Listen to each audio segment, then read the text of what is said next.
Hi everybody, it's Mrs. Latterback, and I'm going to walk you through your learning today as we write our first paragraph to the people of Westfield about what is in their water. So we're going to review Amplify slides in your Amplify notebook about atoms and how the atomic model makes a difference in looking at the substances that we have been observing in the class.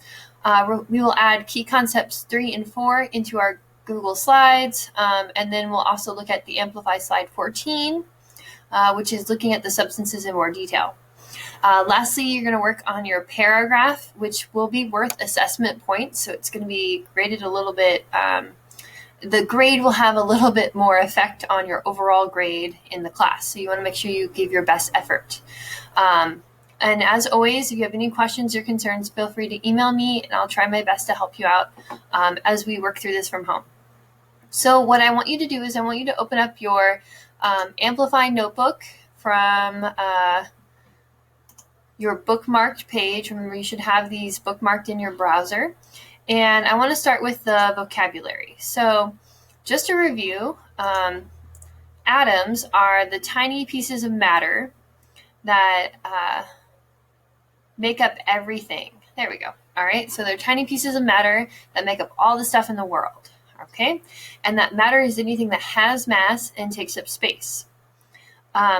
What we've looked at in class before, and we're going to look at today, is a model, which is an object diagram or computer program that helps us understand something simpler or easier to see.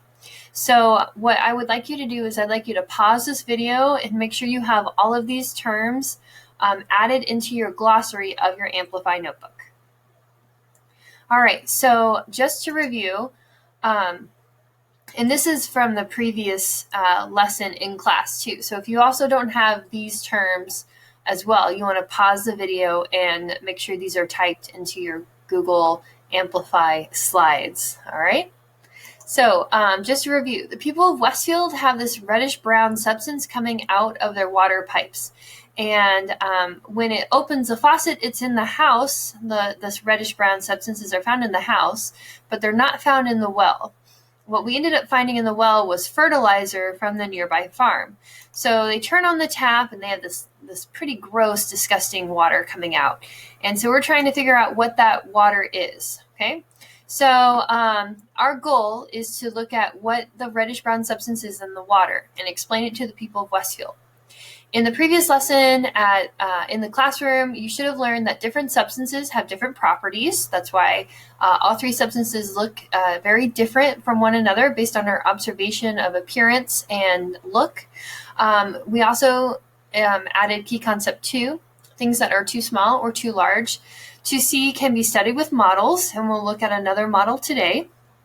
What I want you to add is I want you to add key concept 3 and 4 into your Google Slides, okay? So in your interactive notebook here, you're going to type in 3 and 4 by pausing this video. But key concept 3 is substances have different properties because they're made of different groups of atoms. And these groups vary in the type or number of atoms that make up the group.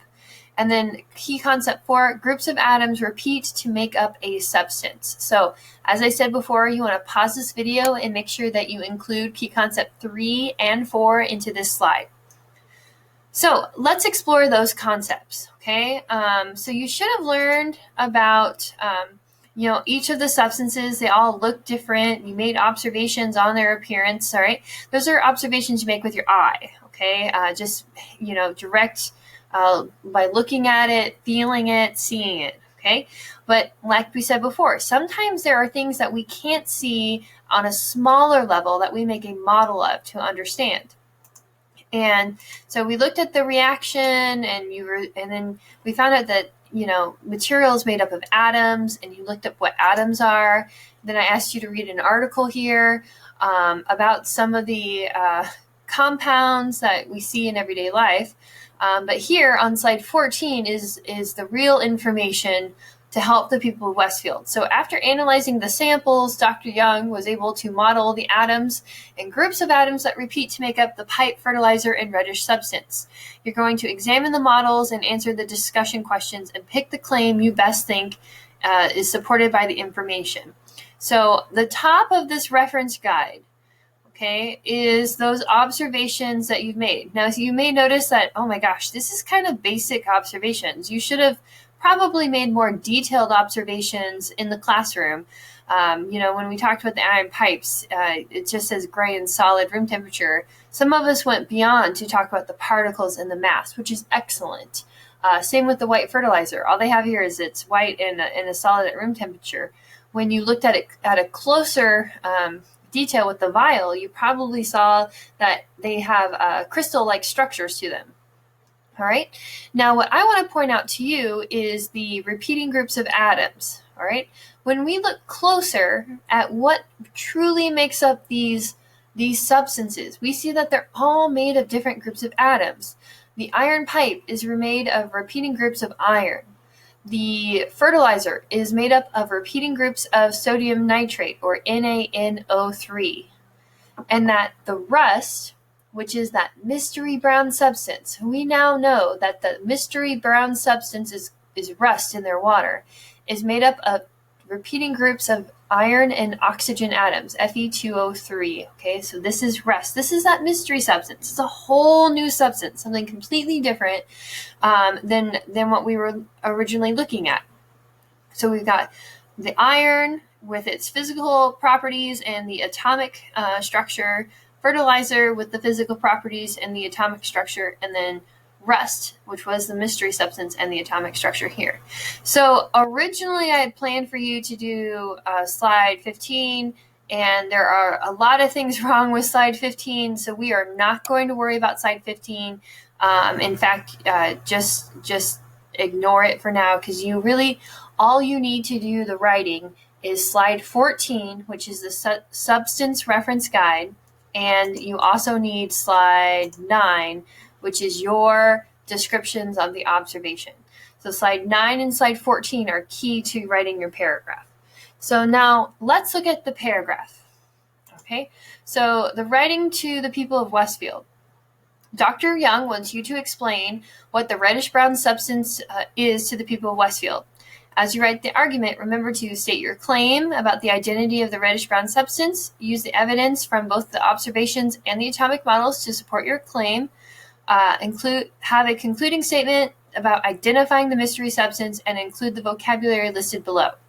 So the first thing we need to do is to state our claim. And here is our chapter 1 question. What is the reddish-brown substance in the water? And the 3 claims. Okay, you're going to read all 3 claims and pick the best one that fits, and you're going to type that into the paragraph down below. And honestly, type it in word for word. I'm going to pick claim 3 right now, which is that the reddish-brown substance is not the same substance as either the fertilizer or the substance that makes up the pipes. Okay, so it's that simple. You're just picking one of these 3 claims and you're placing it into the paragraph. And notice, I already used a vocabulary term. So I want to make sure that if I've used a vocabulary term, I remember to highlight it. All right, and I only need to do it once I have all 4. Okay, so now that I have my claim, I need to use evidence from both my observations and the atomic models to support the claim.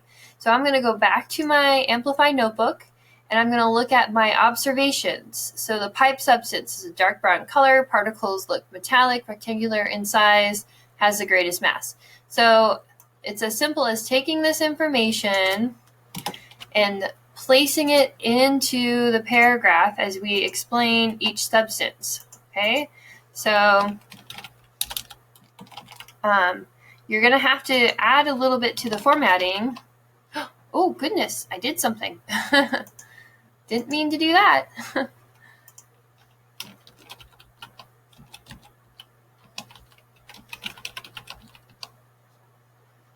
Okay.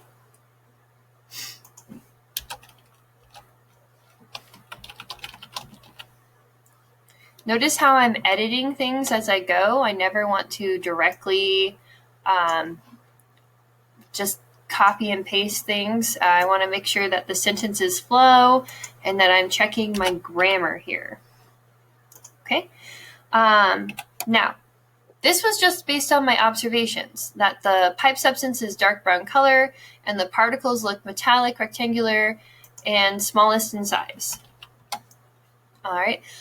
What I want to do in that sentence is I want to include something about the atomic model. So this is just my observations on slide 9 about the pipe substance specifically. I want to go back to slide 14 and I want to talk about the atomic model of the pipe. So I see that the atomic model of the pipe is just a repeating group of iron atoms. So in my writing, I may want to include that the pipe substance is made up of iron atoms as seen in the model, the atomic model. Okay, then I've used two terms there. I've used atoms, which I will highlight again, and model. Now, I'm going to do the same type of thing. I'm going to describe the other two substances within my paragraph, okay? So you want to do all three substances as your evidence. So this was the pipe substance. You want to do the same for both the fertilizer and the rest, okay?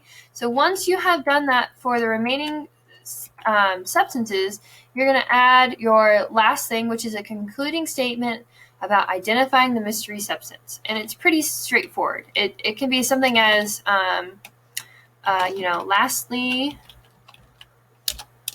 we have determined that the mystery reddish brown substance is rust, also known as iron oxide. Okay, and again, that I just put it down below to make it a little bit more fluid. All right, and then you'll just turn that in, and I will grade it. Like I said, for an assessment, make sure you go through each of these items, and also make sure that you're checking that you have everything graded on the rubric. I will say that some students are going to get this modified version of the writing, and it's just going to break down it sentence by sentence by sentence. So it's not a whole lot different, other than you just write one sentence at a time, and then we'll merge it into a paragraph. So only a few students who are going to receive that, just to get that little extra help. The rest of you, I have full confidence that we'll be able to get this done, and then we will revisit it in class. So other than that, I hope your day goes well, and please reach out if there is anything I can do to help explain better.